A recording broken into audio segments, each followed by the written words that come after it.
G-I-V-E. Can you hear us? Can you hear me now? Can you hear me now? I was going to play some videos of us, however, it's just YouTube, and I can't be connected here because we don't have the password. But at the end of this, at your leisure, you go to @Croc, so the @ and then G-I-V-E, give A-C-R-O-C, Croc, give a Croc, that's us, or give a Croc. You can find our YouTube channel and more information about Vincent and I. And I'll post this, I'll do a follow-up on the Barefoot Bay, or on the next one. And you can watch these videos at your leisure. I just sort of like a little video, but it's so small you wouldn't really see it anyway. Did you try the password barefoot? No, I didn't. Barefoot? Barefoot, one word. Capital B. All small letters. Barefoot, that's the So password. as soon as Vincent is ready here, we'll get started. We're good to go.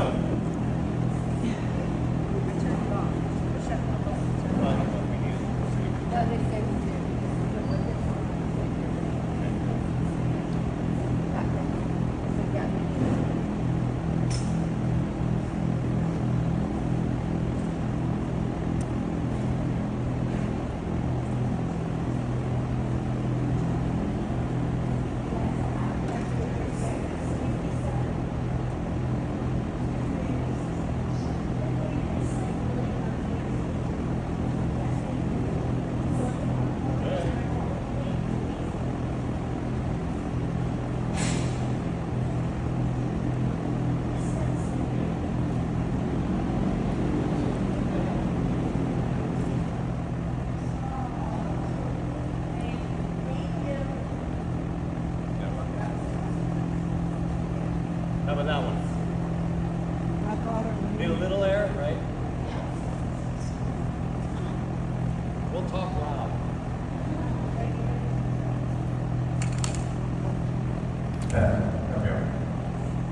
Good evening, folks. Thanks for coming down. We're in Sebastian right now, and our company is called Croc. We have well over 5,000 captures of crocodilians throughout the world. We have hundreds of thousands of hours of eye shines, counting alligators, counting crocodiles, counting all the predators. It's taken us a lot of years to develop the trained eye. So you can look across the lake and you can see something. And does that mean it's a crocodile or an alligator? No, of course not. We trained our eyes to go, well, first of all, the olden days, we used to use the old incandescent flashlight. And that was reflecting an orange eye reflection on an alligator. Nowadays, everything's LED, and we have to adapt. So when you take an LED flashlight, the eyeball you see now becomes white. So does the raccoon, so does the dog, so does everything on that bank we're trying to count. So we trained our eyes to look for movement. You know, does it move quickly a certain way, then it's certainly not an alligator, so on and so forth. So we spent thousands and thousands of hours of doing this type of count. So we're good at it. But let me introduce ourselves. This is Cherie Chenot-Rose, biologist and author.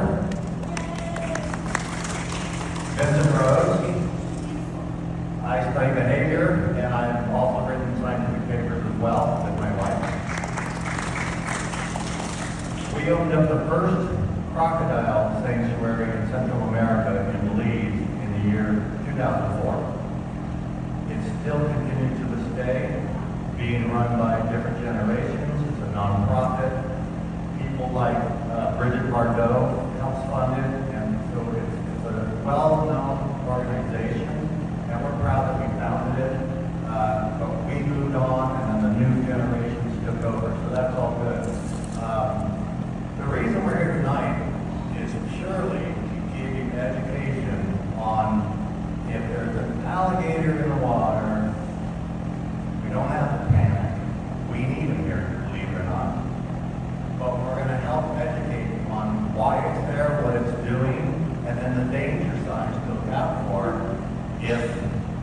something's not right.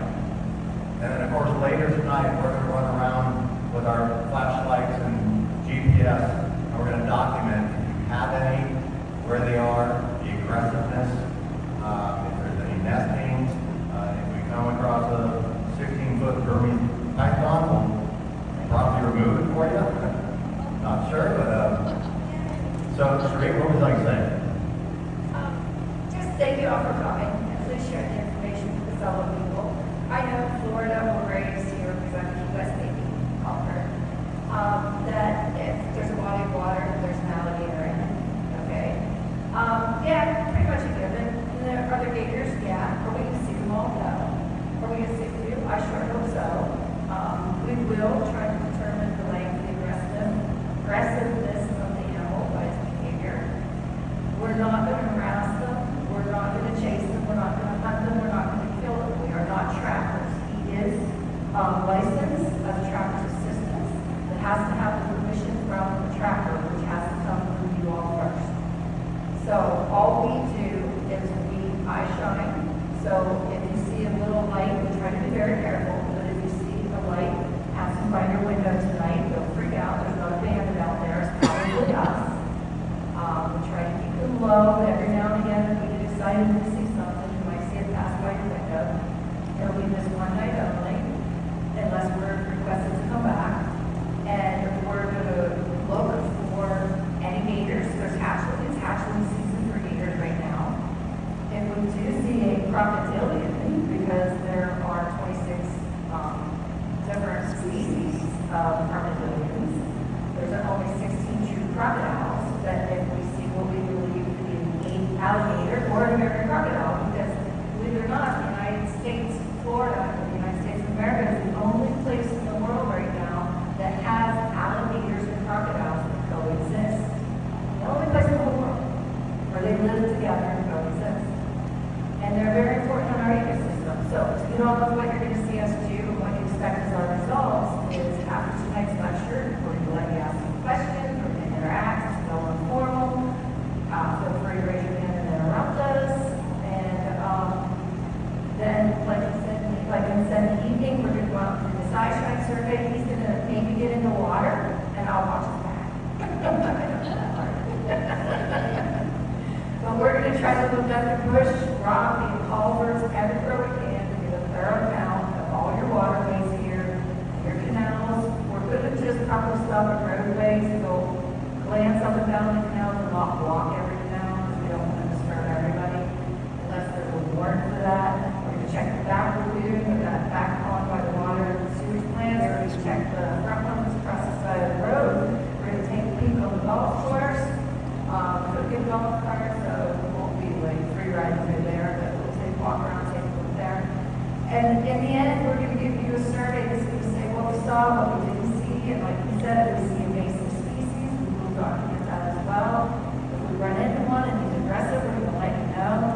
If we think it's been fed by humans and it's extremely dangerous, then we will give you recommendations of how to protect yourself or proceed with contact with a trapper, which is, I know, difficult to do, which we can aid in that if that's your route. If that's not your route, because they are a very important part of the ecosystem to keep our waterways healthy and balanced, which you'll learn more about tonight, then we can hold another one of these and give you more ideas or bring in the people that didn't want to show to educate on how to safely coexist, because that's the ultimate goal, is coexistence. Back to you, Vince. Okay. So, pretty tough act to follow tonight. You got Sunday Night Football and you got the Charlie Kirk funeral. So, thank you all for coming in and learning what we can share. You're welcome. So, meanwhile, just so you know, I think Cherie has a running loop. Yeah, I filled it in on that. Okay. And then did you fill in on that? Okay. So this, let's pick out the alligator. So here's an alligator, and that's about perfect size for a newborn, straight up. They're going to have about, anywhere from 30 to 50, maybe 60 gators when they mate, and it's a successful nest.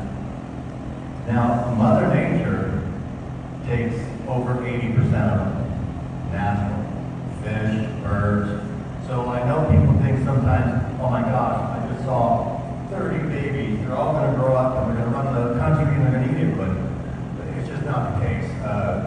It's just the way Mother Nature is planned it perfectly.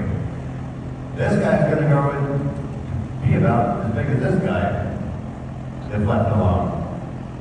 This is not an alligator. This is an American crocodile. But a gator would be the same size.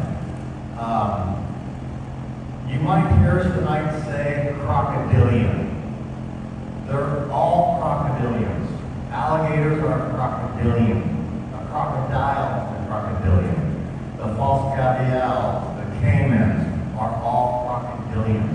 So sometimes we just speak in broad terms and go, the crocodilian behaves like this. We do get more species specific upon certain questions.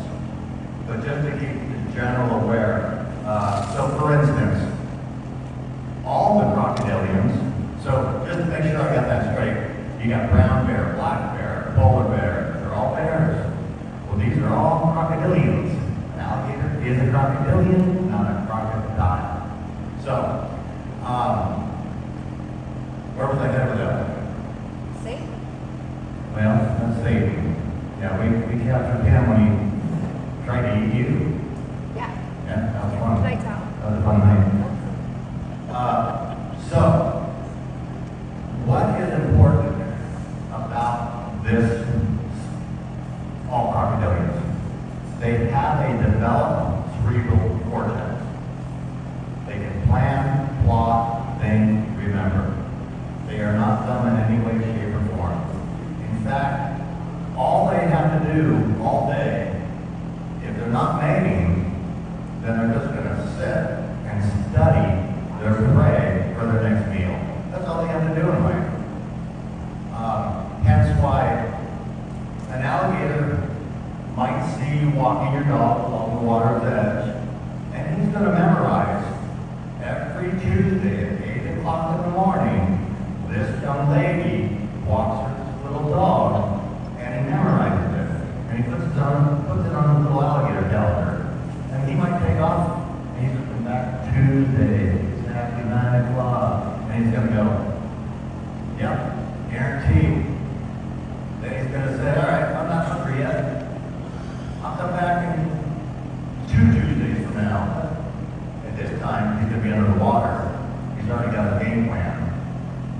That's what makes him dangerous. He's planned this attack for, it could be anywhere from days to weeks to months. Because they plan, plot, think, and remember. That's why it makes them dangerous. Now, let's go to another step, which is how did they get to be that dangerous? Most wildlife runs from us. I mean, if there's any hunters out here, you can hunt forever and not get your game. It's similar to the little mouse in your house. The first time you see a mouse in your house, you scream and it shrieks and it runs off back into its hole. You never see it again. But if you start leaving breadcrumbs for that mouse, he's going to become accustomed to you and come out and start eating that bread or crumbs. And he's not going to fear you anymore. Now let's say you don't directly put the crumbs there. Let's say you're just a sloppy cook and you're spilling. Same thing. It's called indirect feeding. You didn't mean to feed the mouse, but he became accustomed to you. And you were yelling because you're accustomed to him now. Well, now you just brought him, to you. Now, picture that with a 12-foot alligator. It's just something you don't want. Same with the bears in the Rocky Mountains. It's just gotten crazy over the years where they're going into the garbage cans in people's backyard. They're not even fearing the humans anymore. And that stems from leaving garbage out, indirect feeding, the bears start coming closer and closer, et cetera, et cetera. I've hunted my whole life, and my gosh. And when I hunted, I was hunted in the high Rocky Mountains. And I was like, I'm going to go over those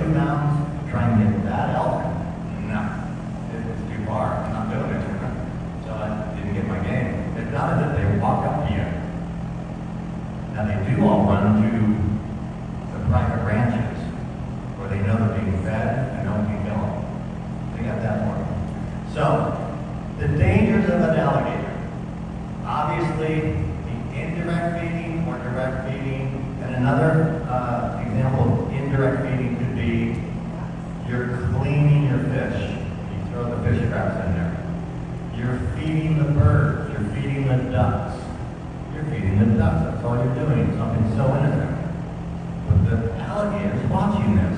Going, wow, food coming there. The human's doing it. I'm going to move closer. I'm going to move closer every week. I'm going to study this. And he's going to finally say, well, there's food around here somewhere, so I'm no longer fearing these human things that are walking around the property. And at that point, normally, is when, if he's not running, swimming, very new, is normally when a trapper comes in and has to remove them. And of course, the law is if he's over 4 feet, then he goes to an alligator farm and he's processed. That's an okay system because of the amount. I think we're 3 million alligators. So there has to be a balance. As Cherie said, now why are they in the water and how important they are? And like she said, they're keeping your water perfect, believe it or not. You may have a sick, diseased fish in your waters that'll spread the disease, and the alligator's going to go eat it. Because you can't hurt the alligator. You've got the strongest acid of any animal. You've got the strongest bite of any animal. So it's crazy what these guys can do. But if left alone, I've chased many where they want nothing to do with humans. And they'll go as far away and as fast as possible, and that's what we want. We gotta live in harmony, but we don't want them coming up to the water's edge when we're walking our dogs or, swimming or anything. Cherie, you want to add to that? Yes, I'd love to. Now that we've had the behavior, I'm going to tell you some of the biology behind those behaviors that this is talking about. First of all, the developed cerebral cortex. Why? What? Because people think that lizards and alligators are pretty dumb, right? Who thinks they're pretty dumb? Oh, okay, it's good. I've got some more crap. What makes them so intelligent is they aren't closely related to lizards. Yes, they are a reptile like a lizard. However, they are more closely related to birds. They not only have a developed cerebral cortex, but they also have a 4-chambered heart, like birds. And with that 4-chambered heart, they can do something amazing that no other animal in the world can do that most people don't realize. Right now, everybody sitting here doesn't blink your eyes. Okay? We can all blink. We do it all the time. We're going to think about it involuntarily. But when we just blinked our eyes now, if you're looking at, we did that voluntarily. We thought about it. We chose to get that thing out of our eye, or if I said blink your eyes, and you blinked your eyes. Crocodiles, crocodilians, alligators are the only animal in the world that can control their heart valve. So let's say I just ate a big meal, and it was a nice, unhealthy, fat fish. It wasn't walking along the water's edge. So he just eats a big meal. So he's going to crawl out of the water. He's going to lay in that sun because they're cold-blooded, correct? They need to use the sun. In fact, they are so dependent upon our temperatures and the temperatures that whether they become a boy or girl in the nest is determined by the temperature of the nest. It's not predetermined. Eggs in the middle of the nest will become males because they're at a warm, constant temperature because men like to be coddled. And the girls will be on the bottom because that's where it's the coolest in the top layer. And then on the top layer can be boys or girls depending on the temperature of that season. So the more constant the temperature in the nest, the more likely to produce a male. The coldest will be the females, and the indeterminate amount of the temperature fluctuates can kind of go either way. So back to... You were going to explain when they shut their heart valve off. They shut their heart valve off. So they are so determined on temperature, he needs that sun to digest his food, even though he's got the strongest stomach acid in the world. They need to warm their stomach. Well, he's laying out, it's kind of a cloudy day, he's not getting sun to digest cold fish it just ate.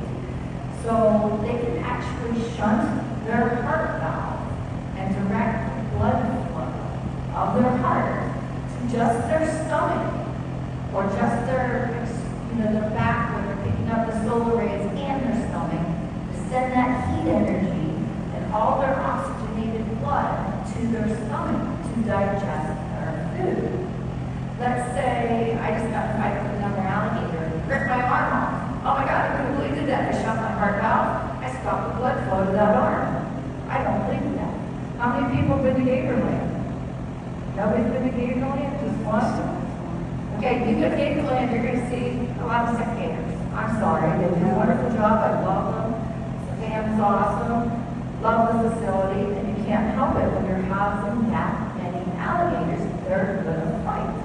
And when they fight, they rip each other's limbs off, or their jaws, or whatever. And you're like looking at him like, oh my gosh, how did this thing live? He has no half a face. Because they can shut their heart valve and stop that blood flow until they heal. We actually operated on a Croc named Hope and reset her arm and she was chopped by a machete. They chopped the bone in half. And we had vets in the field with no electricity or anything, gravity fed, and saved her. And they went in there and we were holding her down. You can't, because they're cold-blooded, you can't give them, you can't euthanize them. So you can give them topical painkillers, but you can't give them anything that slows their metabolism because it's already too slow. And she actually, the vet could physically see when she first sliced into her, it was bleeding. And then as they operated, within the first 10 minutes, the blood flow was stopped. That animal had shunted its heart valve and stopped the blood flow to that limb until they finished the surgery. And so what? So what you meant was you can't give them anesthesia. Not even that would be the end of the day. So the reason you can't, I mean, you could give them anesthesia, but being a cold-blooded animal, it could take 24 hours for it to slowly leave its body, and therefore you're either babysitting the critter for that long, you certainly can't let them go in the wild, and all the other critters would pick down them and eat them. So that is the reason, and so like Cherie says, I mean, it's just a totally cool fact that, you see the death roll, the leg comes off one of the gators, and he just closes that heart valve and stop it, man. Bring it on. So, a lot of cool facts about crocodilians, gators, crocodiles. Where do you want to go next? You go. I'm going. Jump in there. So we talked about the bike course, roughly anywhere from 2,000, 3,000, 5,000 pounds per inch. It's designed to crush and bite and break the prey. It's designed for it. Now you take a great white shark, only half the pressure. Why? Because he has razor sharp teeth. He doesn't need 5,000 pounds of pressure. You're not sharks, do they just take a swipe? Most people only feel they've been bit. But the crocodilians have the most powerful bite force. And you can see why. They're really fascinating to us. I think they scare some people, but they're fascinating to us. Nothing was that. So another fact about these guys. Did you know that they build caves along the water's edge, underneath a tree, or underneath a rock, or a pipe, or something? They like to find like something that started a little hole, and then they dig a hole. And this hole could be 15 feet deep. And they're going to build it where you can't see it because it's underwater. But he built it to go up and down, up and down, up and down, and then onto a dry spot. And as the wind or tide fluctuates, it brings in fresh air. So a lot of times, if a alligator decides to, you can use the word estivate, you can't use the word hibernate, it's not like a bear, or bromate. He can go in there for 6 months to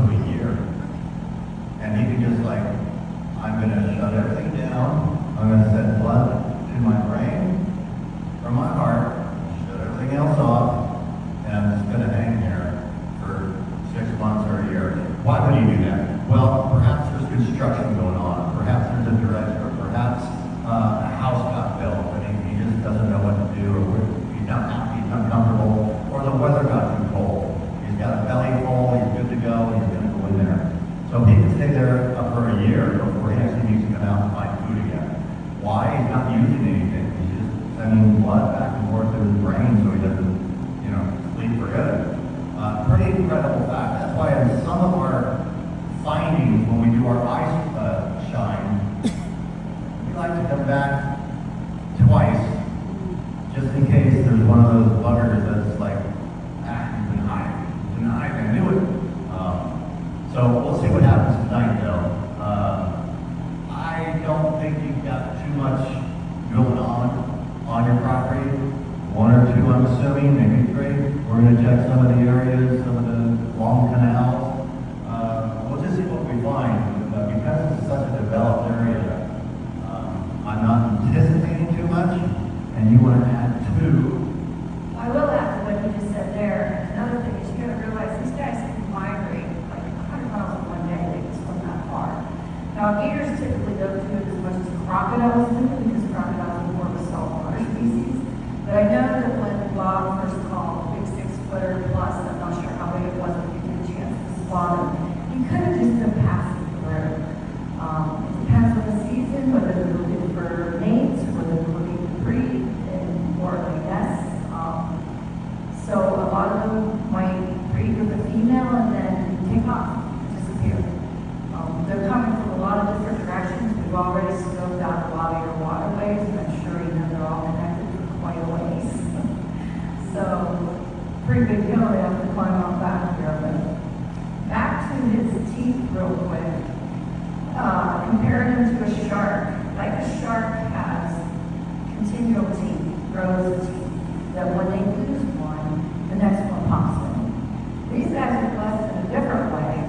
Their teeth are more like a dog's toenail. So their teeth will grow when they're kind of hollow inside, but there's another new tooth already inside of it growing. So one of their teeth pop out, the next tooth is already behind there, ready to go. It just needs to keep growing.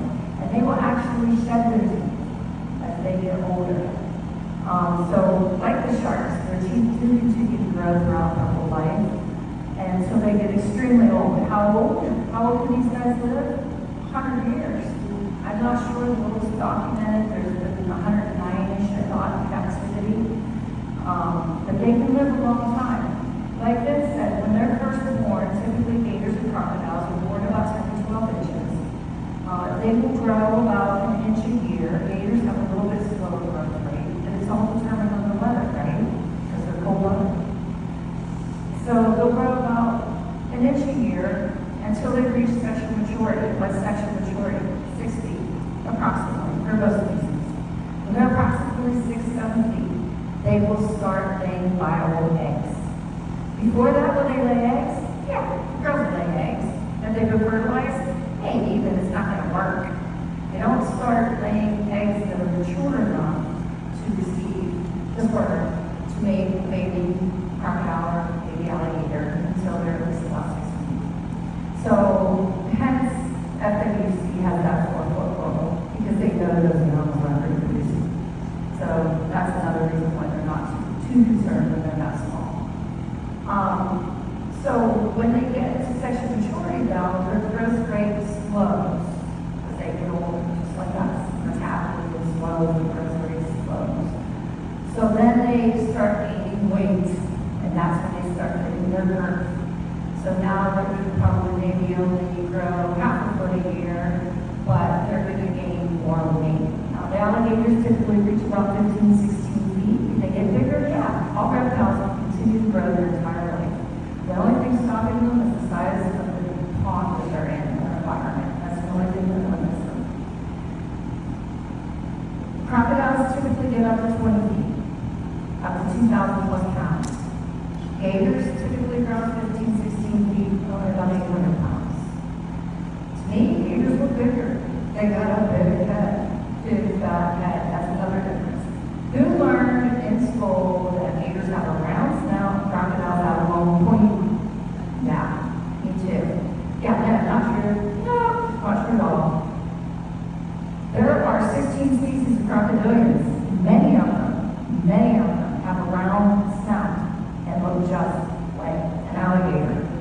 don't live here.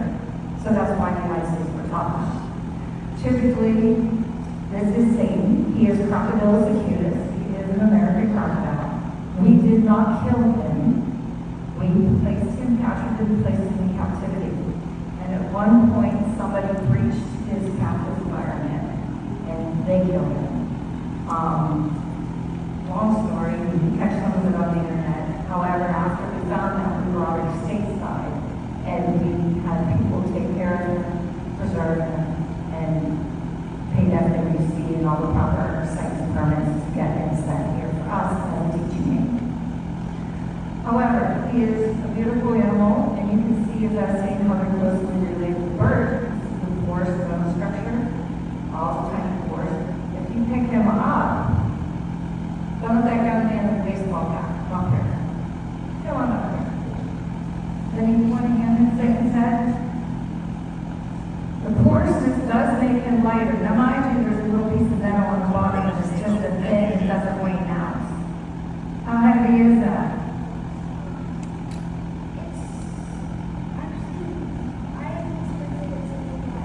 Did you really? Yeah. Okay. Well, that's good to know. What do you weigh? He expected it to weigh heavier. And the reason that might be is because it's pretty formidable organ, but because of the porousness, it makes it lighter, like bird bones are hollow. It's maybe still very heavy. When you have one of these guys this size, cracking in the shin, pretty formidable.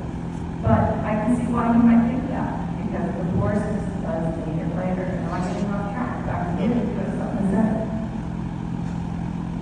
Thinking that they grow about a foot a year. Not a year. Yeah, what a year So, until they reach sexual yeah, they maturity. grow 12 inches a year. She made that little thought, no worries. Until sexual maturity, 60 this year. roughly 60. And then they do slow down on the growth, and as she said, they just start getting big and long, but their growth rates slow down. Let's talk about some of their mating issues. So, an alligator will, if she has a successful nest a mile from here or right outside the door, she's coming back next year to that same place, same back channel, flat out. Instinct tells her survival worked in that predicament. Someone can take her, drive her 200 miles north, get her find her way back down here, right where she had a successful nest. That's something pretty incredible about them. Another fact they do is an alligator actually tells you what the water table is going to be for the following year. It will build its nest instinctively at a certain height, knowing how the water and weather pattern is going to happen. How's that even possible? But it's been a proven fact. So that's why these guys are just so incredible. Now, another thing you want to know is, you find a dead alligator floating around in your pond, and it wasn't done by humans or another animal, it's an indicator species. You have an alligator die from that water, you all better run, because there's something way wrong with the environment. So they're a fantastic indicator species. What else? Or you want to go if you want, and then do some questions? What did you start with? Or there was something more about that? How they find their nest? Oh, yes, this goes back to being more related to the birds than the other lizards. They use the zeitgeber, the migratory poles, to navigate to return. So it's been said, if you relocate 200 miles away and it wants to come back, it will use the magnetic poles to return. So in police, part of our job for the police force department and government police was not only do population surveys, capture, tag, and release, while we collect scientific data, but we also responded to relocation calls. This is why the force department doesn't use the relocation program with the alligators in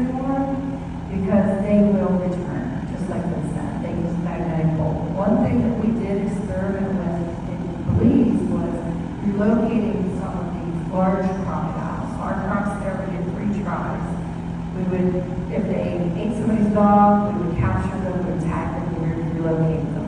If they did it the second time, we would do the same. If they did it the third time, they would into a sanctuary reserve.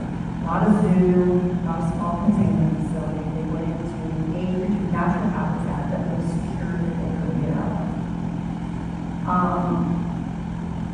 But we would place a speaker magnet, a magnet on the speaker. You have to go to the dump, find all the people that threw away their speakers. We go to the garbage dump, and there's everything in the dump. We used to go to the dump and be able to make a whole Croc trap, Gator trap. You can make anything out of the dump. There's everything there. But we take speakers and break them open and make the big giant magnets. Now this has been proven with, I believe, Florida down south, with Frank Fadati. If you put a magnet on his head, when you relocate him, it sometimes screws up their Zeitgeber or their magnetic North Pole, and sometimes they're not able to make it back where they started from.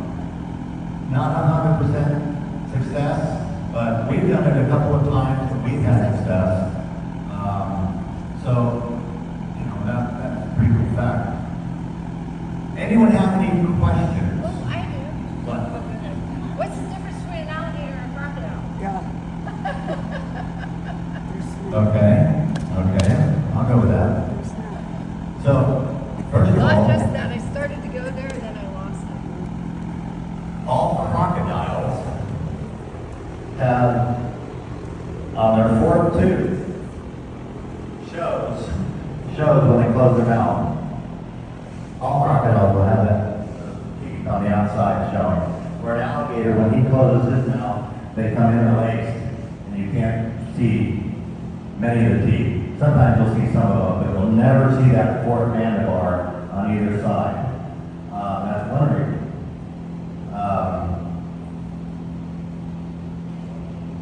No, alligators and crocodiles cannot mate. They do not have the same amount of chromosomes that would be required for two species to mate. Can some crocodile species mate with other crocodile species? Yes. The scientists have been learning that a few of the crocodiles are so close to the amount of chromosomes that they have found hybrided species. Science is not an exact science. So we all go with what we're told and what we learn from, you got Florida University that does a lot of this, and they put out a lot of work. They educate FWC for the most part. So, but everything you learn, take with a grain of salt. We have, and we've seen behaviors that are different from FWC and from Florida University. We've seen behaviors they don't agree with. The way I see it, over 5,000 captures, I probably have a hell of a lot more captures than most anybody, I'm going to say, around. It's just we have the freedom to do that. And we're called around the world to go to different areas. We had a Siamese crocodile we had to get once. A couple years back, we were doing the alligators with those other people. So, yeah, we've done a lot. But bottom line is, don't feed them. Don't treat them like a pet. Don't go near them. Change your routine up every day. Don't do the same path every day at the same hour. Anything that gets scary or dangerous, you should report to what is called SNAP, the SNAP hotline. I don't know who your local trapper is. Maybe you guys know. Regardless, FWC would send them out if it was that dangerous. What we're trying to do with FWC, and there's not a position for it. So I want to come out and I'm going to count your gators. Well, I'd like to get in the water and splash the water, because that's what you're going to do. I'd like to see if something charges me. And if it does, I want the ability to get a top jaw around it and and get it out of the water and call it a day. Because it shouldn't charge me if I'm just splashing water and having fun. That being said, then I would call SNAP. FWC sends out their trapper. And here's how it all ends. The trapper didn't waste any of his time or money. He gets the targeted animal that was charging the human. FWC didn't pay any money. They are going to look good. They have a dangerous alligator out of their waterway. We look good just because we did. But where our income would come from is normally we would charge for a survey. Now that could be anywhere from, $50 to, Disneyland, $500, $1,500, who knows? We're still trying to figure out waterways because a lot of the waterways interconnect. And you might say, okay, well you didn't see an alligator in that canal. I could say, well, no, the canal keeps going into the next county. I'm only surveying so much. So that's not a perfect science either. But these condensed lakes ponds are great to do. They're easy for us. We whip around and just do it real quick. I still go in the water and I splash, I kick around, I pretend like I'm a wounded fish sometimes, splash a hand. I want to see who wants to come run into the dinner table, flat out. Because that is what's going to happen. So, any more out of your biology, Ms. Rose? Yeah, just to reiterate the safety tips. Don't walk your animals at the same time every day. Don't feed the ducks. Don't feed the turtles. When you do that, it attracts the fish underneath their little paddling feet, and that attracts the alligator. And they are smart enough to learn that it's a human creating the situation, which then they look at us as a source of food. That's how the behavior comes in. They're extremely intelligent species, both the alligators and the crocodiles. It just so happens the crocodile is the most intelligent crocodile in the world. And the reason we know this is because it is the most vocal. These guys do communicate above ground. You might hear them make growls or grunts or noises. But dogs, some people say they sound like they bark, yes. And they'll moan. I heard them sound like a zombie. I was like, oh my gosh, what is that? What is that? It's just crocodiles. They can smack the males during mating season, can smack their jaws shut so hard with such force that they crack their own teeth. But as far as the Acutus, Crocodilus acutus, the species here, which we have here in Florida, they are the most vocal, and they will communicate even with their young. And most of the sounds they make are sub-audible. So just like bats are so high we can't hear them, their vocalization is so low we can't hear it. And then a large percentage is also underwater. They're also the only reptile that do protect their young for up to 3 years. So the babies, the mother, if you see babies, there is a mother nearby. The gators are actually more protective than the American crocodiles. Gators are what we call mound nesters. So like Vincent said, they will determine the yearly weather patterns, and they will find a high, dry place just on the side of the bank in the bushes, and they will drag stuff there and build a nest. And that's called mound nesting. They will lay in it and then cover it up. Crocodiles, this species, is typically a hole nester. Last resort, they will mound nest, but they prefer to hole nest, which means they will go with that water line, depending on the year, and just above the water line, just outside of the water's edge, dig a hole, not like a cave, but up on land and dig a hole and lay their eggs and bury them, and then guard them. But again, the gators are much more protected than the crocs, but the babies will stay with them. Most other reptiles, your turtles, your lizards, once they hatch, they're gone. Not these guys. The babies will hang around for up to 3 years. And so I think we're ready for questions unless you have something to add. And one more thing. So we all see these silly TV shows. I love them. Can I train an alligator? No. And you've seen people, oh, I'm an alligator trainer. Okay, whatever. You cannot train an alligator. Can you manipulate it to do certain behaviors? Yes. Not by your choice, by his choice. He learns, oh hell, he's gonna hit me with the stick and make me go over here, but I'm gonna get that fish or chicken eventually, so I'll just sit here and play dead for a minute. And then you can see the trainer going, stay, stay, stay. I love it. It's like, oh yeah, you made him do that, whatever. Another way to manipulate it is, let's say, remember they're temperature dependent. Well, I could put an alligator in the refrigerator, the flowers. I could bring him out, and he wants nothing to do but get warm. I can mess with that gator for a while until he warms up and gets blood flowing. I can probably open his mouth, I can mess around. He knows he's not being hurt. I'm just messing with him. So you can manipulate him. And a lot of the shows, you'll see that.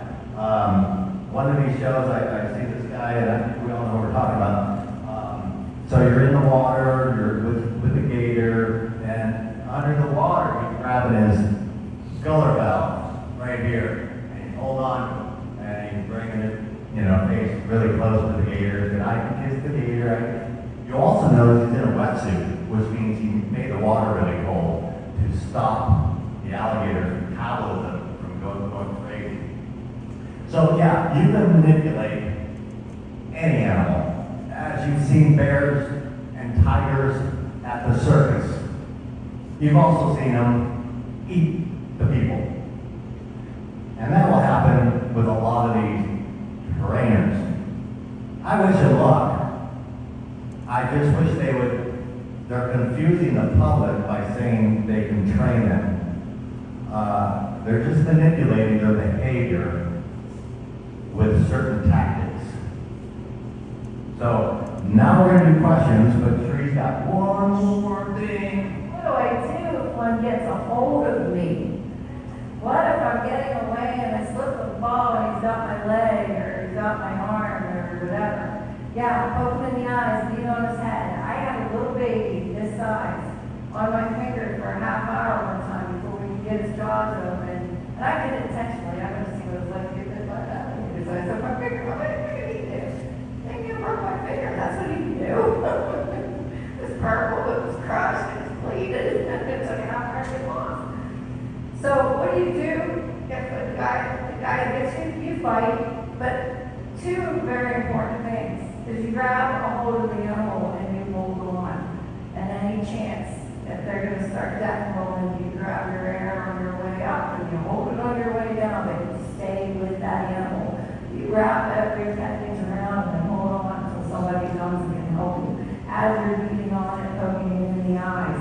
Are you going to be able to have somebody hold his jaw open? Probably not. But if he's got my arm, you know what I'm going to do? I'm going to take my other hand and I'm going to shove it in his mouth. That sounds crazy. But these guys are there. Okay? Sure, they can hold the breath 7 hours. When they want to, when they need to, they can hold them up to 7 hours nowadays, especially the gators in the cold waters. But remember that heart valve, they got to shut that heart valve, move that oxygenated blood to their lungs, and all these crazy things. If he's got me by the hand, he's just thinking about eating me. He's not thinking about nothing else. If I get my hand in there and grab the back of his tongue, which is attached, but it can open up in the back, that's part of the gular valve underneath here, the skin in the back is the tongue. That it seals off and shuts, just like their nose and their eyes when they go underwater. If you can get your hand in there and just stick your claws in there and grab that down, he's going to drown. He'll open up, let go before he drowns. He'll open up, let go, and move away. So if your hand's already in there, you feel grab that gular valve. You don't care what it's going to look like when it comes out. You want to survive, right? Things we didn't cover real quick, biology, their nose. They do have little valves in their nose. They can shut when they submerge. In their eyes, they have 3 eyelids. They have the top one down like ours, the bottom one up like some dogs. And they have that third nictitating membrane.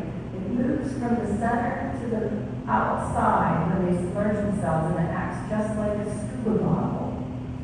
Out of the water, they have the vision of a hawk.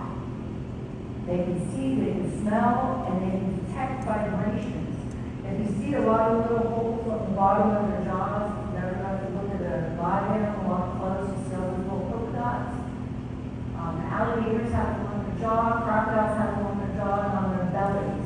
Each of those little dots is called an ISO, integumentary sensory organ. It can detect pressure changes in the water. It can detect vibration. You walking that little dog, he can feel you before you even think about looking to see him. He feels you walking across there. They can feel the vibrations. They can detect temperature changes as well with those ISOs. So now I'm going to give it to Vince to answer your questions. All right, we're going to do some, if there's any questions, but I'm going to say one more thing for you. So, this particular croc was 16 feet. But look how tall he is. Isn't he only like 12 inches tall? So not very tall, is he? He just happens to be big and long. Hence the way they see. Alligators, crocodiles, only this tall. So when they're looking at you at the shore, you're big. They really don't want you. You're too big. They don't mind a little 12-inch dog, but you're too big. If I'm dying for food, I may come up and try and get you because I've been fed by people, and like Cherie said, bite, and they're gonna go, ooh, this animal is bigger than I thought. I ain't doing this. It's too much. They don't want to hurt themselves at all. Now, your dog's only 12 inches. The alligator 12 inches, that's a match. That's okay with them. So when they see, now again, let's say you go swimming in the water. What are they looking at? They're looking at your pretty little head, 12 inches above the water. You're game on. If they came and attacked you and didn't know there was another 150 pounds below the water, and you fight, there's a good chance they'll say, wow, didn't know that was all here, and back off and swim away. And one of the questions we used to get a lot was, can an alligator bite you underwater? Yes, absolutely. Can it swallow you underwater? No. It breathes air. So it has to come up if it wants to swallow you, or its prey. So with that, we'll take some questions, if there are any. Yes, miss?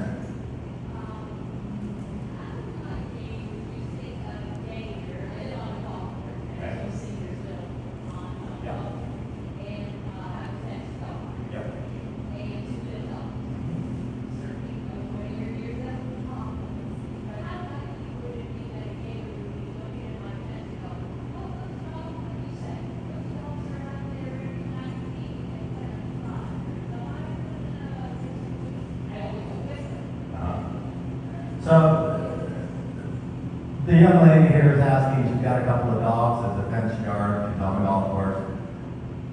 What are the chances of something happening? Yes. So, is it possible a gator studying your dogs? Absolutely, it's possible. Have you seen them climb fences? How high is your fence? 4? Okay, well they can go over a 4-foot fence. They don't have a problem with that. How aggressive? That's what we do. We go play that game. If he's studying your dogs, and we go to the golf course where you live, and I get in that water at night and splash it, he's gonna come running. And if he's coming running, then I would say to you, or put it in a report, you might have an issue with a certain gator, and I would note its size, describe its aggressiveness, and at that point you guys make your own call. It has to be one that's lost its fear of man and has been getting food. That's all it takes. If I got, let's say I went in the wild, and I caught a 8-foot alligator, and I put him in your pond, you wouldn't see him for 6 months. He'd be going, what is all this crap? He'd dig a hole, dig himself a little cave, or he'd climb out and go running for the next waterway. It's the ones that have become habituated to man for some reason.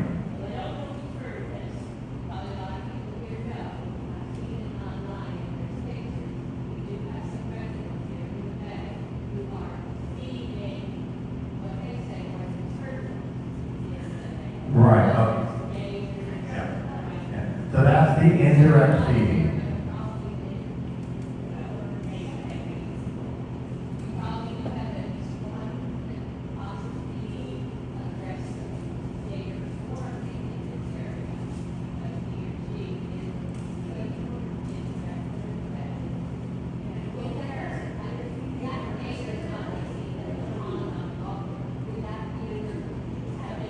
That's where I was gonna go with it. Male and female. So, male, If it's a male and it's mating season, he might go 4 golf courses over, cross the bridge, and go into Sebastian because he has a girlfriend there who he mated with last year. So he's like, now, let's say it's over mating season. All right, I'm done. I'm going back to that pond, where those people used to feed the ducks or the turtles, because it's a food source and I don't have to work for it. I just have to look and watch when things go down, and sometimes he'll wait, watch the feeding, and the people leave, and he's just gonna slowly work his way over and start taking some of that food or bite it and see what's going on. But that's indirect feeding. It begins the problem. And that's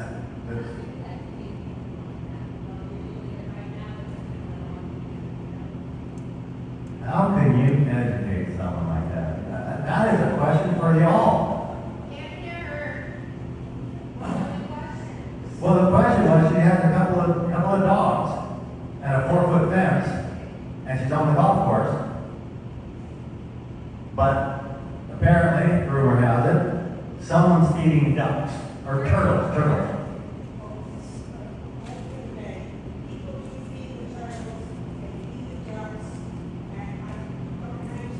Well, there's only one way to stop that. Remove all the alligators and deal with it. Because otherwise you're just creating a future problem.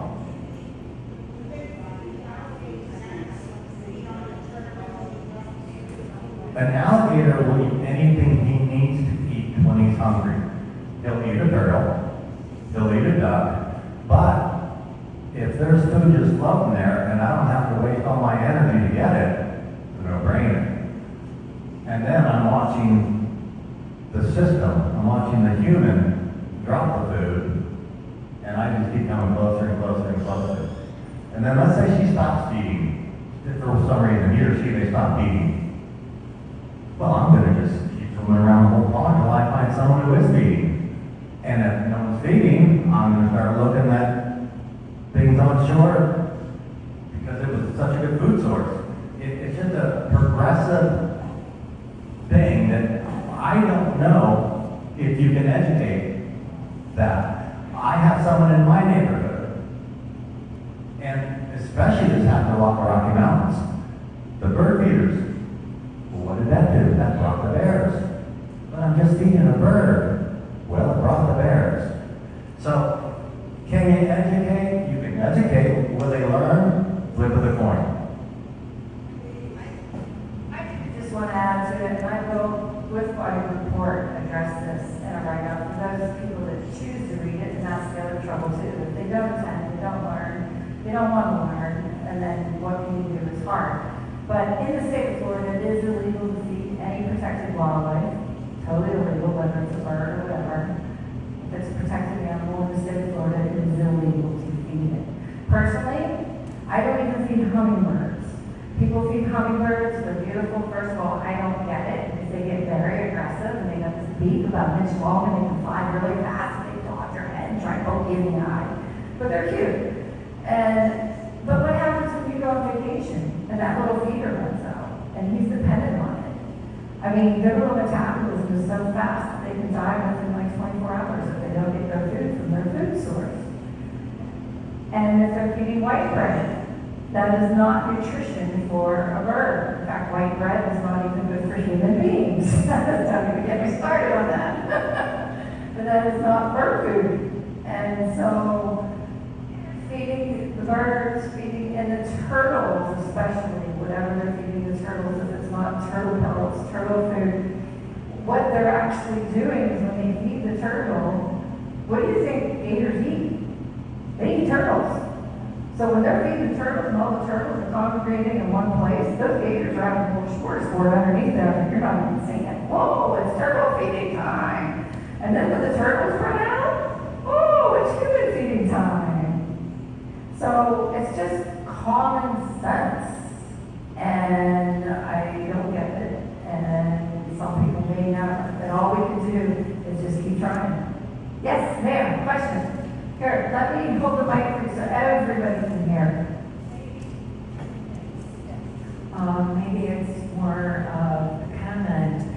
You kind of piggybacked. Earlier this year, I saw in the news that people are using alligators as emotional support animals. Is that ridiculous or what? It's called manipulation.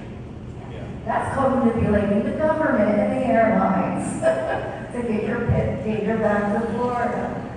Are you going to answer them good? So, nowadays, scientists are playing with alligator and crocodile DNA. You can buy a white albino alligator from China. They've stripped all of its pigment DNA. Some of these alligators you see as support critters probably have been genetically something going on there. When they reach 8-9 feet, are they going to probably eat them? Eat their owner? Not probably, who knows? Flip it a coin. It's still a wild animal. There was another show about this guy in the jungle who befriended this big 15-foot crocodile. And it clearly states the crocodile had been shot in the head and damaged his entire nervous system. But yet they made him a star that he was best friend with the largest crocodile on earth. And you could see in the video, he's like trying to turn the crocodile over, and the crocodile's trying to fight with its nerve and like drowning, and it wasn't happy. But manipulation, DNA now we're changing with scientists, pet traders, look at all the beautiful snakes they're selling. Those didn't come from the wild, they came from labs. So there's all kinds of stuff like that.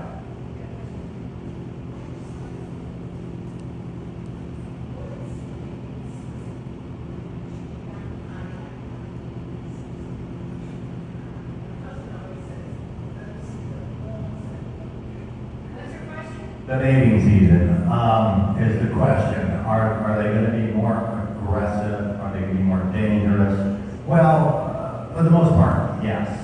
Again, if they were real wild, whether they're mating or not, they see a human, they're going to run. But that doesn't seem to be the case anymore. That lady that got attacked in the kayak, I totally know how that went down. I could just picture it. Let her go to the mating season really quick. And then there's mating season, those two attacks were within a few miles of each other. I guarantee you 100% that somebody doing kayak tours was feeding those animals in order for their viewers, their visitors from out of the state of Florida to be able to see an alligator in the wild.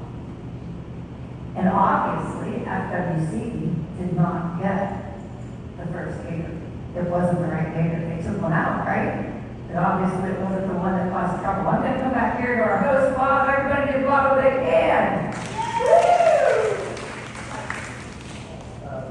Cherie, I've been waiting 30 years to ask these questions. Back when I was, no, not that much. Back when I was 10 foot tall and bulletproof, I used to run an airboat up and down the St. Johns River here in Brevard County.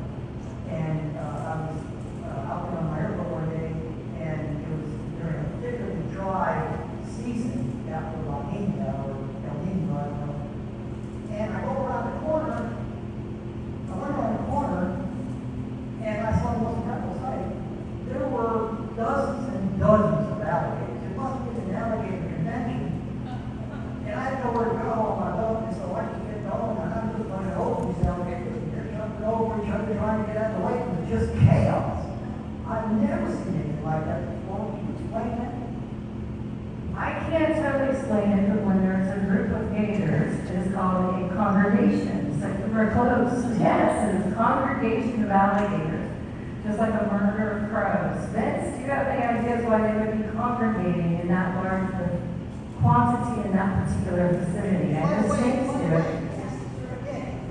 White area, very little water. All different size? Primarily big. Yeah, primarily big. I'm gonna have to go with a food source. There could have been anything dead in the vicinity. I'm talking about dozens of alligators. And if you're saying they're all over 6 feet, which would be sexually mature, Well, I don't know, they all look like they're maybe 12 feet to me, but and it wouldn't have been during mating season because they all would have had body parts missing, fighting each other. So, yeah, you'll have to take me out. Let's go check it out. I'm not saying what's all look, but they want.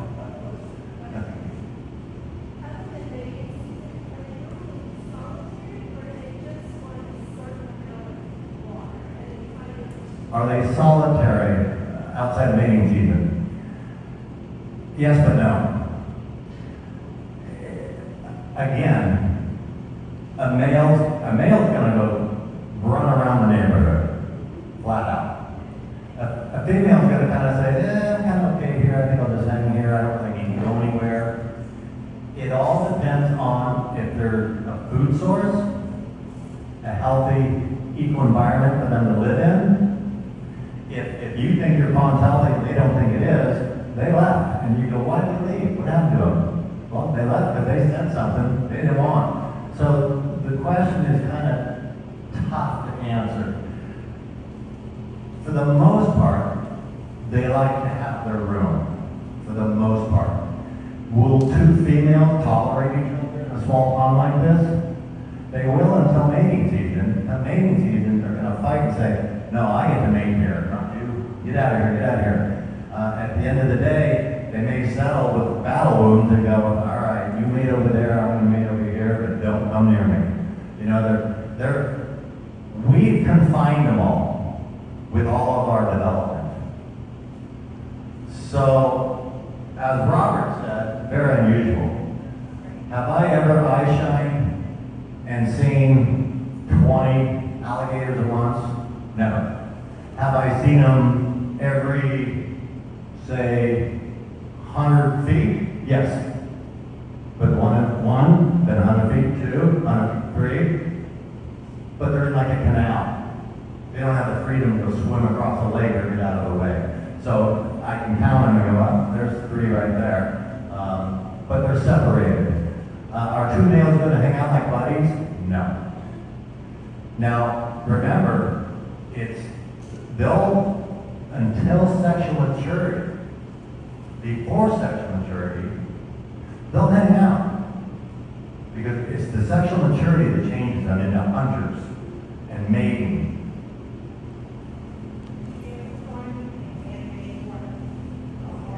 Oh yeah, man-made waterways. Yeah, absolutely. I mean, it's even funner than that. You actually probably have Nile crocodiles down on the Florida Keys now, among with all the other invasive species that have been let loose by traders or, you know, crocodile specialists that, oops, I let that one go. I mean, it's not a lot of control over it. So FWC is doing the best they can with the alligator population. The federal, which is where the crocodile comes in, he's federally protected. Now remember, in 1965, there was only a couple hundred alligators and almost 0 crocodiles. So they brought in the, what's the act? The Environmental Protection Act. Made the crocodile federally protected. They brought that number up to 2,000 now. Alligators are up to 3 million. But, see, in my opinion, I think they need to do a little more alligator control. I know we love them, and I love animals, but I do think there's too many in too many spots where too many people are. The accident that happened at Disney should never have happened. You're at Disney World. So that was just inexcusable. But FWC, they're tough. They're tough to get a hold of. They're tough to convince. They're tough to have a meeting with. They're tough to convince. They know better than us. The government knows better than us, don't forget. I'm kidding.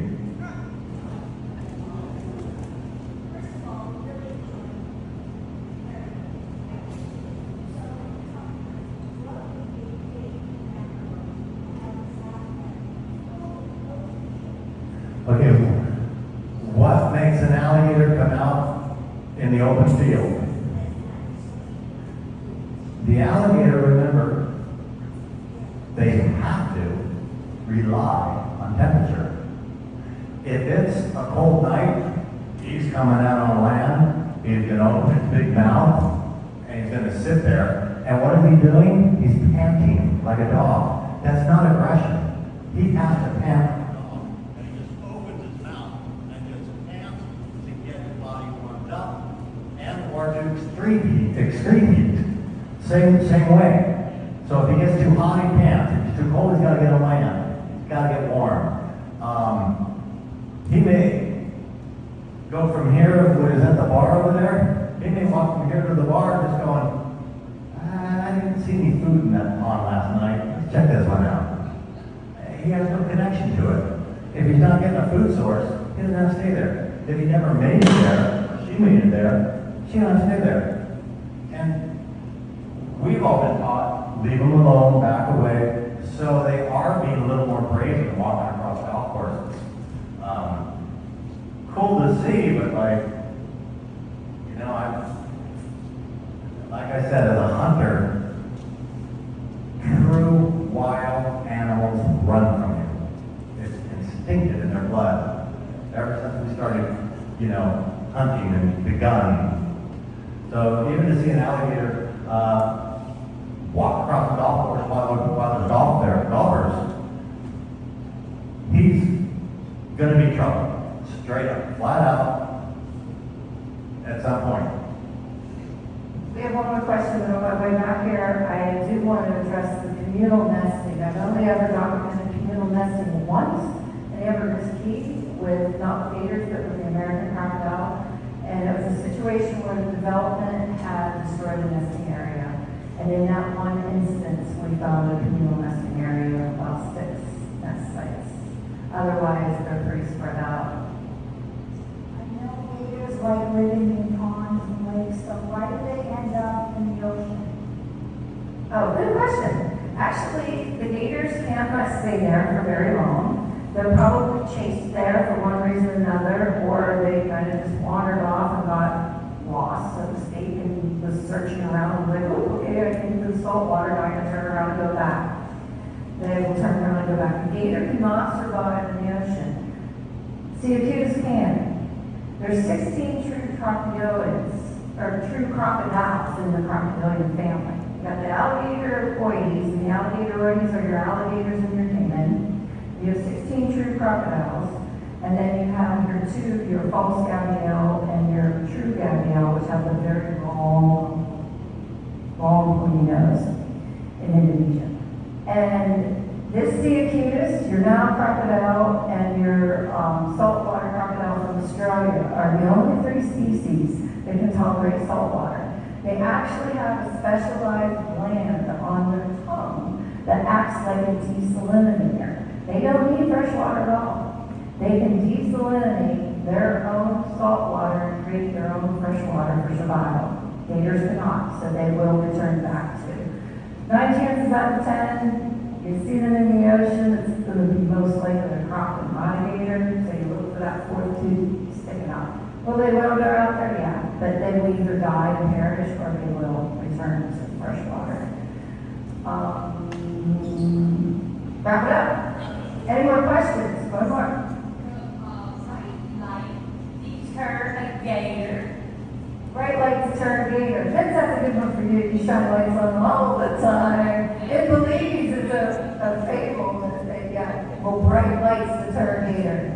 so much. Well, why would they?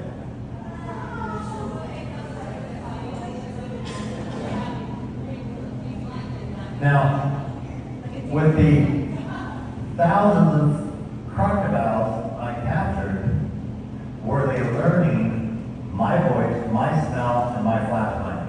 Yes, absolutely. She could walk up to an area where we're supposed to get a trap set. Everything's fine. There's the croc. I can walk up. Croc's gone. Just like that. Smelled me, felt the way I walked, remembered me, because I had caught it 2 or 3 times before. Then it got better. It learned, some of them learned, on the boat. When we're eye shining on the boat, we see the crocodile. It started to learn my flashlight, and at one point, one jumped out of the water, bit my flashlight, right under my hand, and kept swimming. I go, what? Yeah, get a new flashlight, get a new.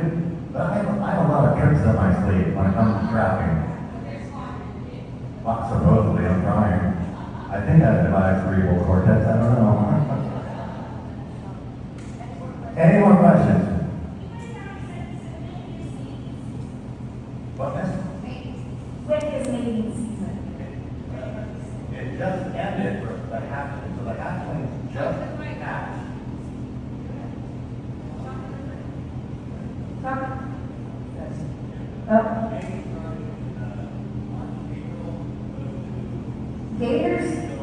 Gators and crocs are different.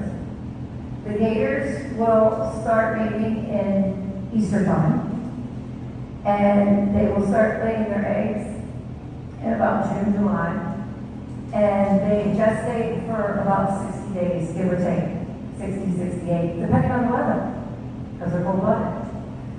And then they will hatch right about now. This should be the end of hatchling season for the alligators. Yeah, September, August, September. As far as the crocodiles, they'll mate at Christmas time. They'll lay a little earlier, and their nests are usually in the ground by Easter instead of mating at Easter. They will lay at Easter. And then their eggs take about 90 days, give or take. And they typically hatch, a month before, about a month earlier. So, yeah. And it all depends on weather. One more question back here?